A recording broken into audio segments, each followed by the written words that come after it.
Boleh dengan suratul Fatihah, ya, di ruqyah. Cara kaifiatnya cukup Bapak Ibu wasalkan basmalah dengan alhamdulillahnya, ya. Wasalkan basmalah dengan alhamdulillahnya. Bismillahirrahmanirrahim. Alhamdulillahi rabbil alamin, ya. Kemudian seterusnya waqaf. Ya,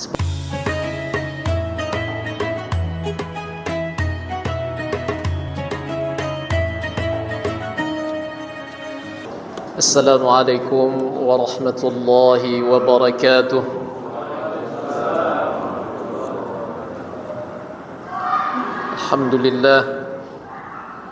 Alhamdulillahil wahidil qahharil azizil ghaffari mukawwiril laili 'alan nahar. Wassalatu wassalamu ala sayyidina Muhammadinil mukhtar wa ala alihi wa ashabihil akhyar. اللهم أخرجنا من ظلمات الوهم وأكرمنا بنور الفهم وافتح علينا بمعرفة العلم وحسن أخلاقنا بالحلم وانشر علينا من خزائن رحمتك سبحانك لا علم لنا إلا ما علمتنا إنك أنت العليم الحكيم رب اشرح لي صدري ويسر لي أمري واحلل عقدة من لساني يفقه قولي اللهم اجعلنا ممن يستمعون القول فيتبعون أحسنه. Alhamdulillah, senantiasa kita memuji dan bersyukur kepada Allah Subhanahu wa taala atas limpahan nikmat dan segala karunia-Nya. Dengannya kita senantiasa dapat beraktivitas dan beristiqamah di dalam ubudiyah kita kepada Allah Subhanahu wa taala.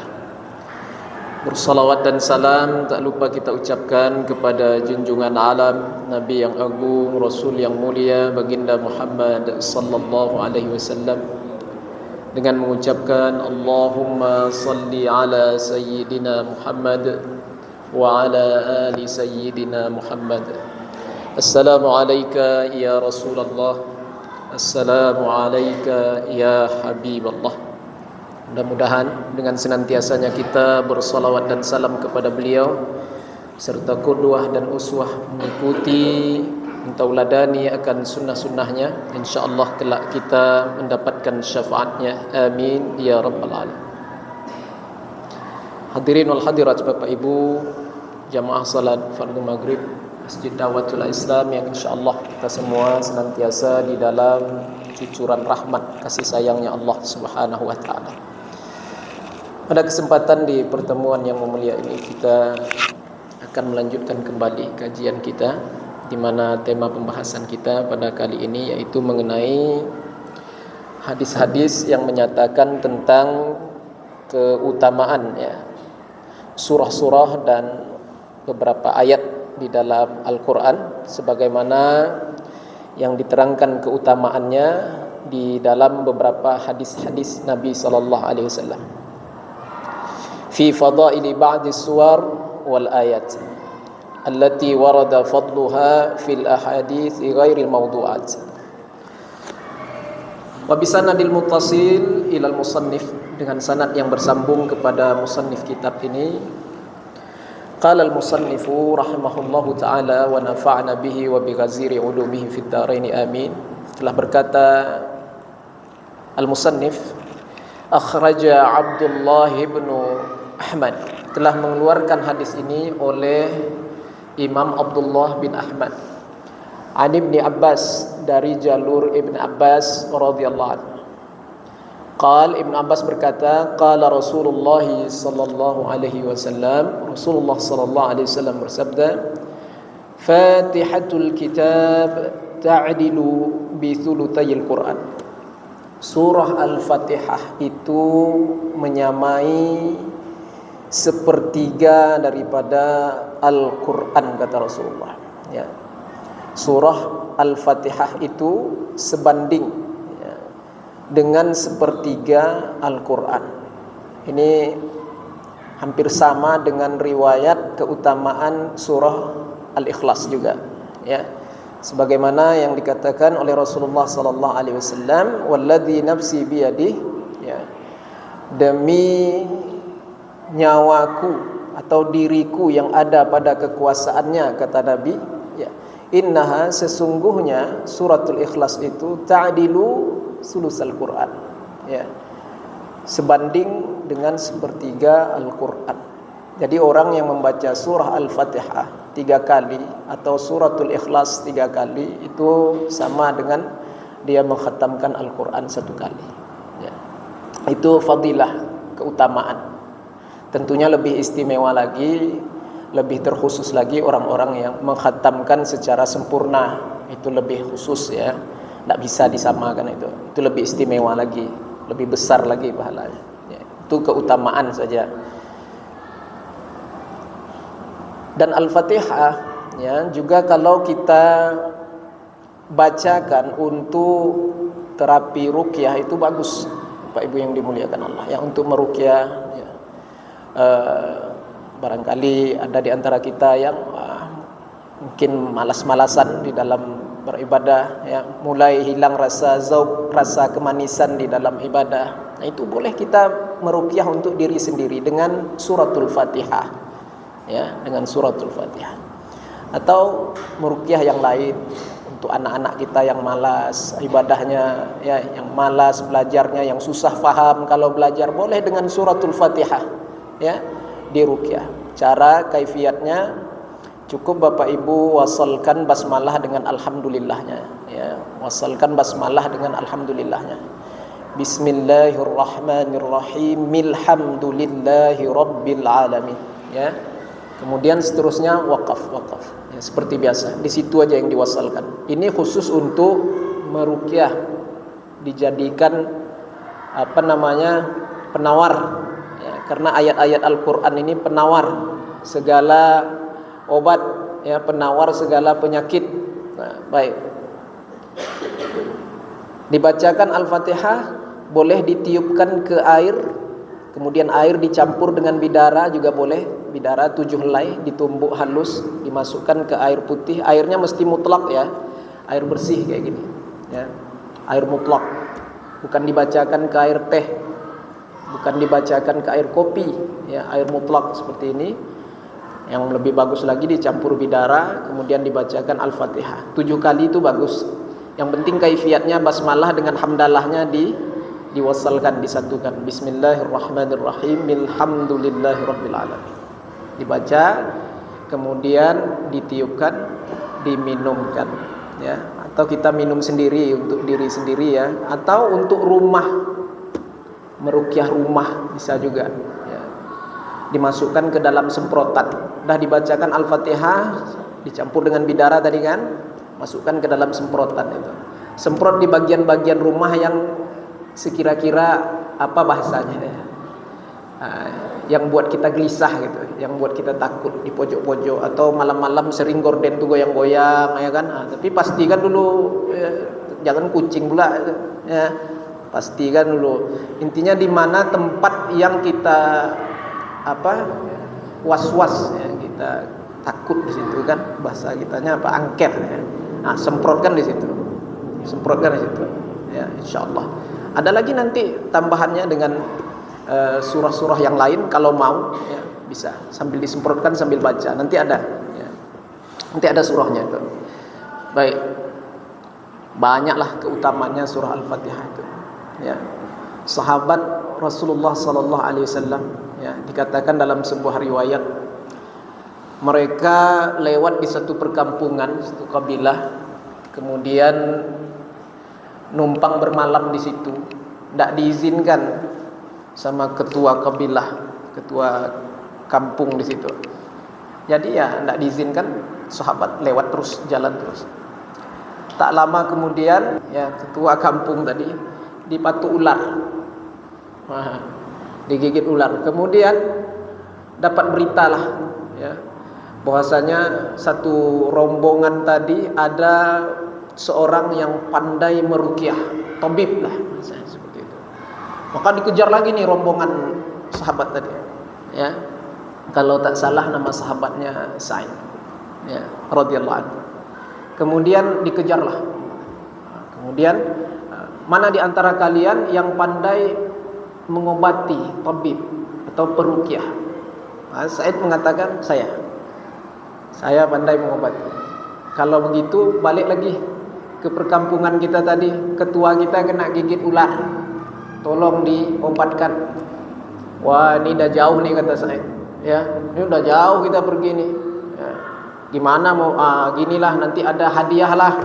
Ya, ada hadiah dari ketua, dari kepala kampung. Ya, jadi baliklah lagi satu rombongan tadi.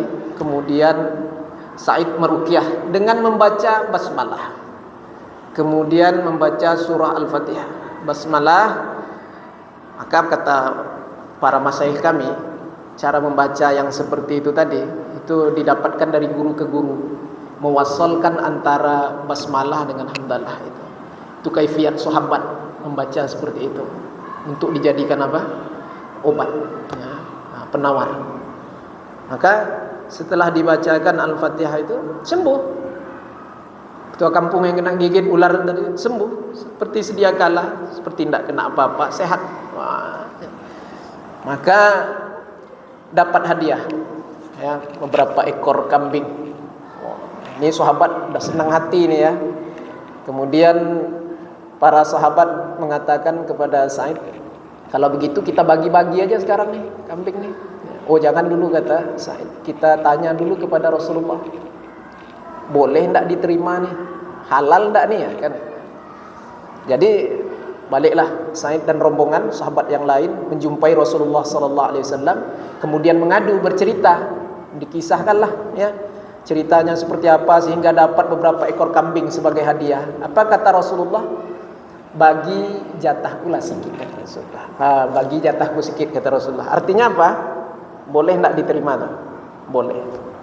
Sa'id bercerita, kemudian apa kata Rasulullah? Bagi jatahku sikit, kata Rasulullah. Berarti boleh, ya. Maka ulama menjelaskan meruqyah, ya, begitu pula bekam, ya, boleh menerima upah dari meruqyah dan membekam itu. Nah, nanti kalau ada orang bilang membekam itu tidak boleh diterima upahnya, sama dengan menerima upah pelacuran, hadisnya sudah mansukh. Tentang itu hadisnya sudah mansukh, sudah tidak diberlakukan. Nah, jadi yang benarnya boleh menerima upah dari berbekam ataupun meruqyah, ya, tapi bagaimanapun yang namanya kita menggunakan ayat-ayat Al-Quran itu, ya, jangan mentarifkan. Sebisa mungkin jangan mentarifkan, mengharapkan keridhaan Allah, ya, berapa dikasih ambil. Nah, seperti itu. Baik, itu ya.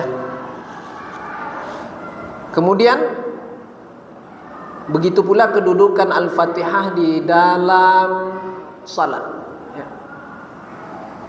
La salata liman lam yaqra bi Fatihatil Kitab. Tidak sah salat seseorang yang tidak membaca Al-Fatihah, surah Al-Fatihah. Di dalam mazhab kita, mazhab Imam Syafi'i, membaca surah Al-Fatihah wajib menjadi rukun bagi imam dan makmum pada tiap-tiap rakaat. Ada kita kaji pada pertemuan-pertemuan yang lalu bahwasanya adapun makmum membaca surah Al-Fatihah itu setelah Al-Fatihah imamnya, ya. Nah, adapun di salat-salat yang sirri, ya, sir seperti zuhur, asar, ya, nah, itu barengan pun tidak ada masalah di situ. Imam baca Fatihah, kita baca Fatihah, tidak ada masalah. Begitu juga pada rakaat-rakaat yang sir, umpama maghrib tadi rakaat ketiga kan sir bacaannya. Nah, di situ kita bareng baca Al-Fatihah dengan imam, tidak ada masalah, ya.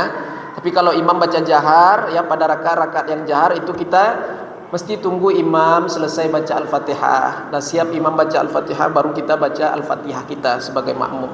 Itu, ya. Itu kedudukan Al-Fatihah di dalam salat. Tidak sah salat itu kalau tidak baca Al-Fatihah. Baik.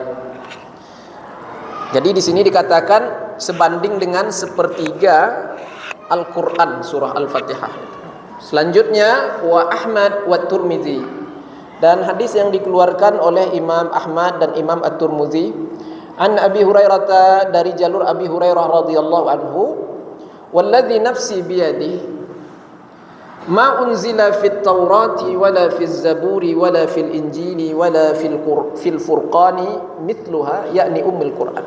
Demi zat yang jiwaku, kata Rasulullah, ada pada kekuasaannya, tidak diturunkan di dalam kitab Taurah, tidak ada di dalam kitab Taurah, tidak pula di dalam kitab Zabur, tidak pula di dalam kitab Injil, dan tidak pula di dalam kitab Al-Quran. Al-Furqan yang dimaksudkan di situ Al-Quran, suatu surah yang menyamai kemuliaannya dengan surah Al-Fatihah.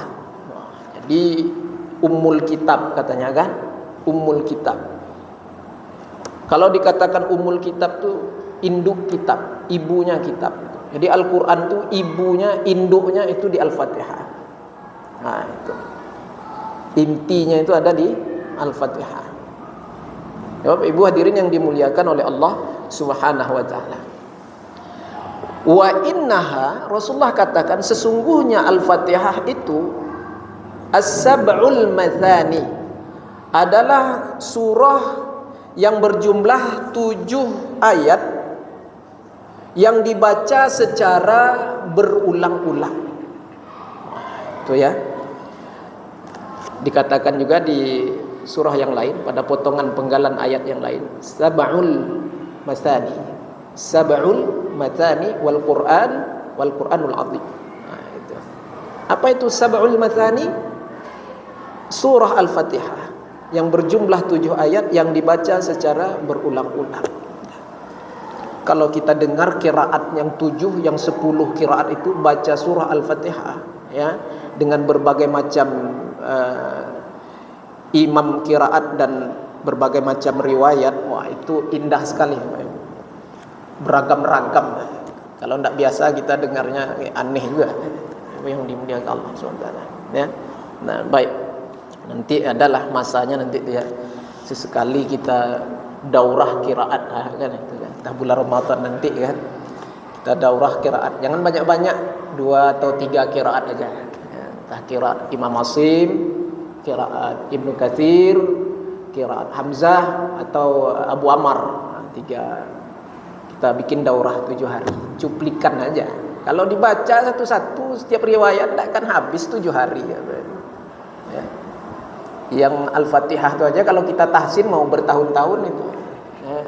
Ini untuk cuplikan aja, biar apa namanya, termotivasi anak-anak muda jamaah masjid kita itu dengan Al-Quran. Nanti ada masanya ya.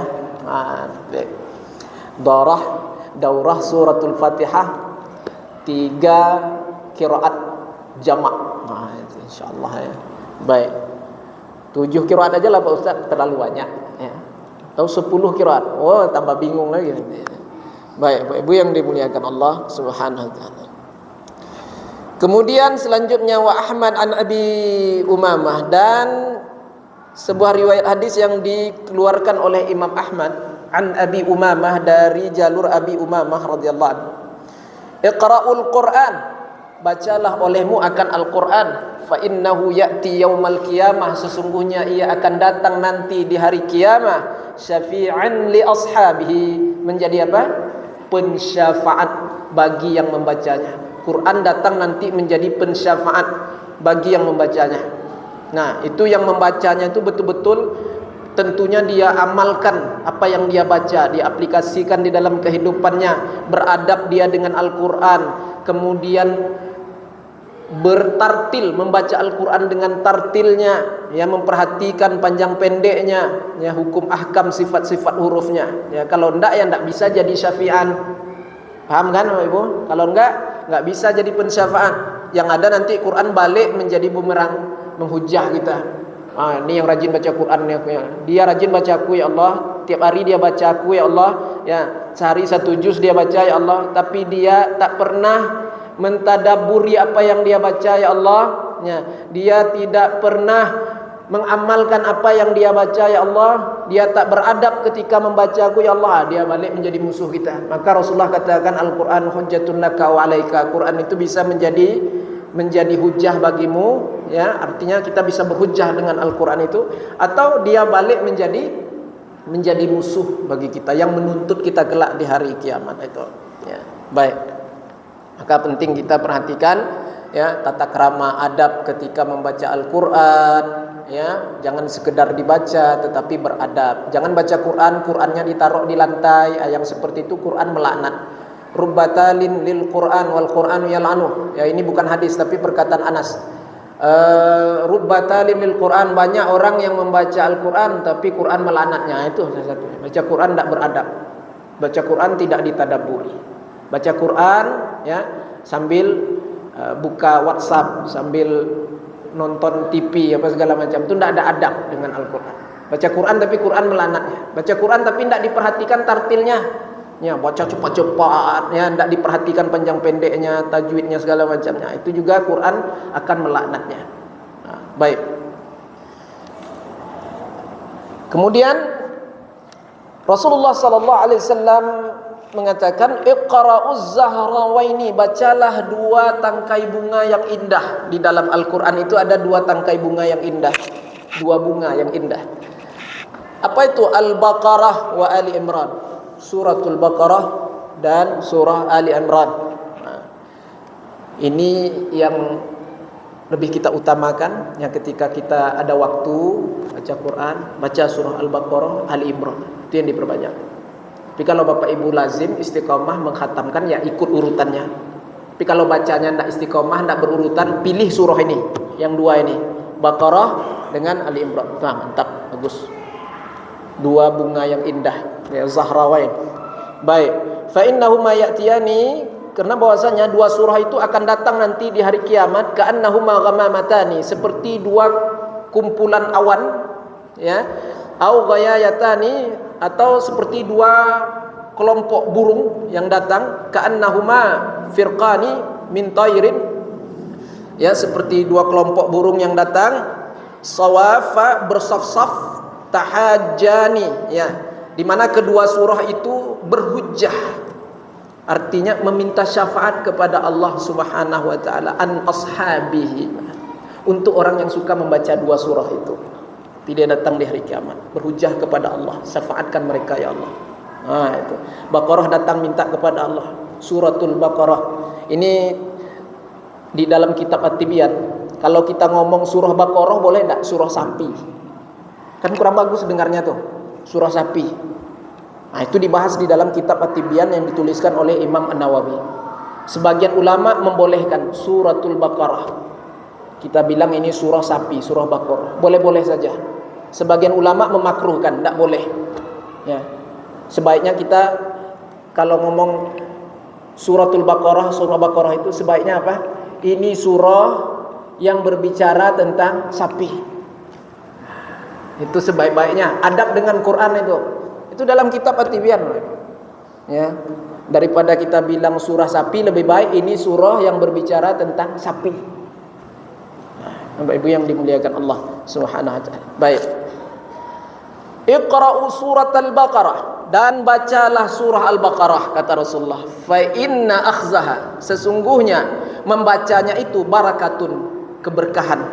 Wa tarkaha hasratun, dan meninggalkannya adalah suatu penyesalan. Wala yastati'uha al-batalah, dan al-batalah, tukang-tukang sihir itu tidak mampu menghadapi surah Al-Baqarah. Ya. Tukang-tukang sihir, ilmu-ilmu jahat, ya, itu tidak mampu menghadapi suratul Baqarah. Nah, yang mananya nih Bapak Ibu, suratul Baqarah yang sering dipakai oleh ulama kita, ya, untuk meruqyah, ya, untuk mengobati orang-orang yang kena sihir, kena gangguan segala macamnya. Al-Baqarah 102. Bapak Ibu boleh amalkan itu, Al-Baqarah 102, dan bagus kalau Bapak Ibu bacakan di rumah terus, ya. Anak suka berantem, ya. Kadang kita suka ribut, laki bini, ya, ribut masalah sepele, ribut. Nah, itu ada setannya, ada dalam rumah.